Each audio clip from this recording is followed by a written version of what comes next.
Good afternoon বন্ধুরা, সবাই কেমন আছো? আশা করি ভালো আছো, আর আমিও খুব ভালো আছি। তো একটা বাজতে চলেছে, 1:45 বাজে, তাই গুড আফটারনুনই বলে দিলাম।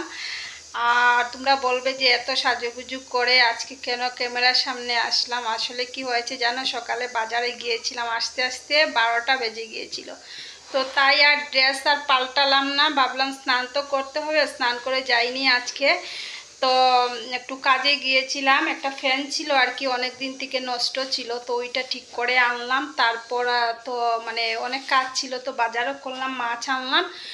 তো আমি বারবার এদিকে তাকাচ্ছি কেন জানো, এই যে মিনি মিনি সোনা, মাছের গন্ধ পেলে তো আর অভাব নেই, কি বলবো তোমাদেরকে, তাই বারবার এদিকে তাকাচ্ছি। তো ড্রেসটা পাল্টালাম না, স্নান করতে হবে, তো অনেক কাজ আছে। তো রান্না বসিয়ে দিয়েছি, এসেই ভাবলাম রান্নাটা করে নিই, তারপর বাকি কাজগুলা করে তারপর স্নান করব। তো ভাবলাম আর ড্রেস পাল্টাবো না, এইটাই থাকুক। তো দেখো, আর বাজারে গিয়েছিলাম, তো তাই দেখো লিপস্টিকও রয়েছে আমার। তো কি রান্না করি আজকে, 12টায় এসেছি ঘরে, আর এখন বাজে 1:45।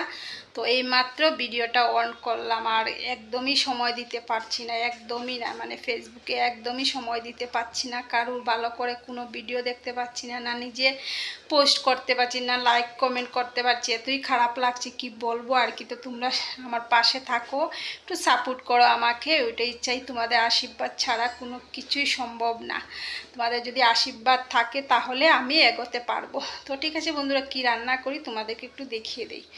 অনেকটাই বকবক করে নিয়েছি, তো এখন দেখিয়ে দিই।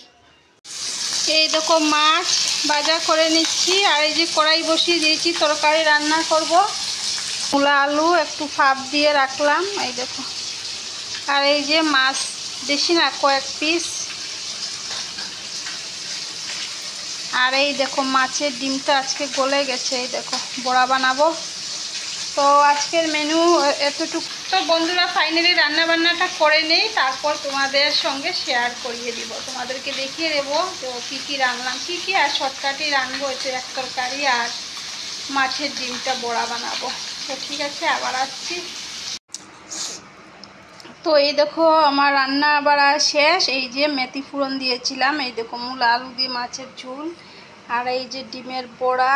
তো এখান থেকে 2 পিস আমার পেটে চলে গেছে।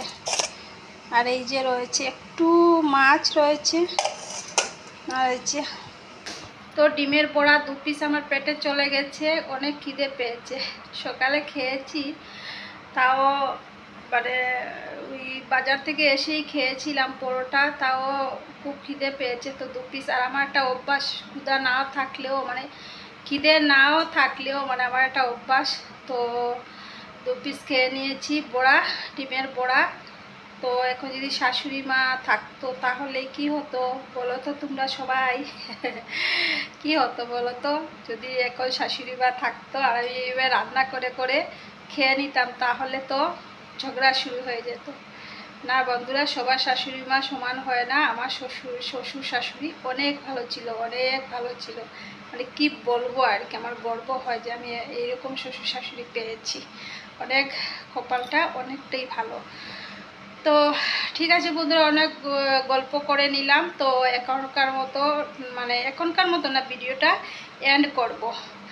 তো অনেক বড় হয়ে গেলে এডিট করতে অনেক আমার প্রবলেম হয়ে যায়, এত সময় আমার এত সময় বসে যে এডিট করা আমার এত বিরক্তিকর লাগে। তো রান্নাবাড়া শেষ, রান্নাঘর পরিষ্কার করব, তারপর স্নান করব, অনেক কাজ আছে। তো বন্ধুরা আজকের মতো ভিডিওটা এই পর্যন্ত। যদি ভালো লাগে একটা লাইক শেয়ার কমেন্ট করে দিও, আর কালকে আসছি নতুন একটি ভিডিওর সঙ্গে। তো আজকের মতো টাটা বাই বাই সবাইকে, সবাই ভালো থেকো, সুস্থ থেকো। গুড আফটারনুন, শুভ দুপুর, টাটা বাই বাই।